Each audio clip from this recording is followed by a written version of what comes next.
All right, February 2026. We're going to talk about truth and how to find the truth and then live it so you can walk in blessings and safety. You know, the Bible calls that shalom. New Testament calls it sozo. But health, prosperity, safety, blessings, joy, peace, stability, a good life. So, how do you get that? You have to find the truth. Truth is not, it's kind of like gold and diamonds. It's not just laying around everywhere. You got to find it and search and find it, especially in these last days. Matthew 24, Jesus said in the last days, the biggest problem is deception. 2 Thessalonians 2 talks about deception, delusion, believing a lie.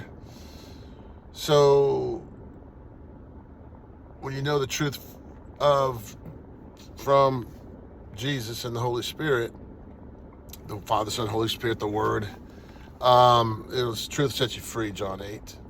So the John 8, look at John 8 over there. The enemy, hell, and all that, and all their deadly works, they can only have access to your life where you believe a lie. So you have to be transformed by renewing your mind, your heart, your spirit. Cleanse your spirit from all filthiness of flesh and spirit, perfecting holiness and fear of God.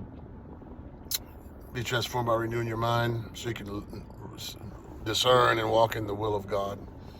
And so you got to find truth, and then don't reject it.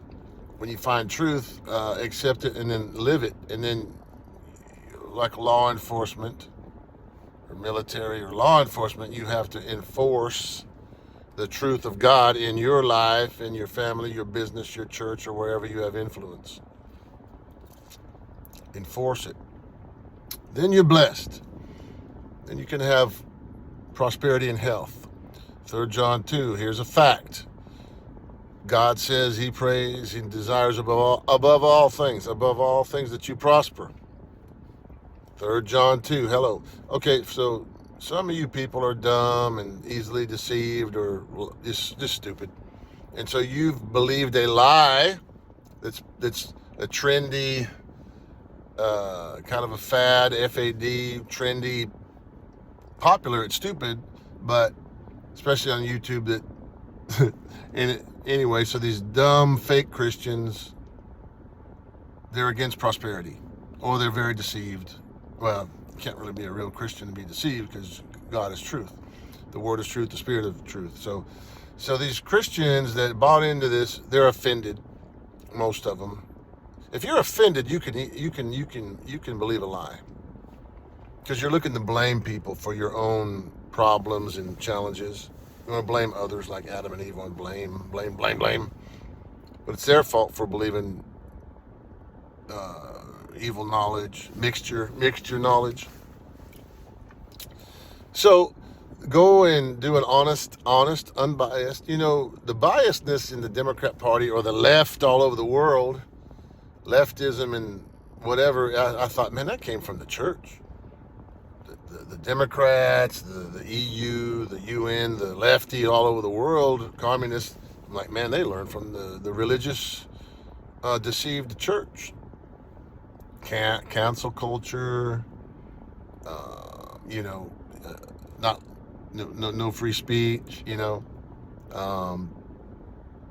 So anyway, so just promoting lies like Southern Baptists, Catholics, most of them. And there's other groups too. They want to learn something new. They want to be in control. They want to control God. They want to try to, and for money or control. And God will always come and knock that over. He will come and empty that vessel and break it, maybe, and bust it and start over. Look at Jeremiah, But anyway, so Jesus went in there and tore up that temple, said, this is not right anyway. I'm making a temple in human hearts. But anyway, But the people that wanted control and the money they were making from the temple, and they were running that religious structure, Pharisees, Sadducees, scribes, in partnership with Rome, and then Judas joined that worldly, fleshly control, religious witchcraft, we'll call it, religious sorcery. He joined it for control and money, and then he went to hell. That's a bunch of you where you're headed. But so you gotta learn something new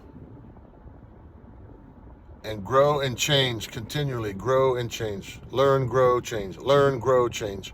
Grow up into Jesus in all things. But we're looking for truth, and then accept it. Don't fight it. But and so the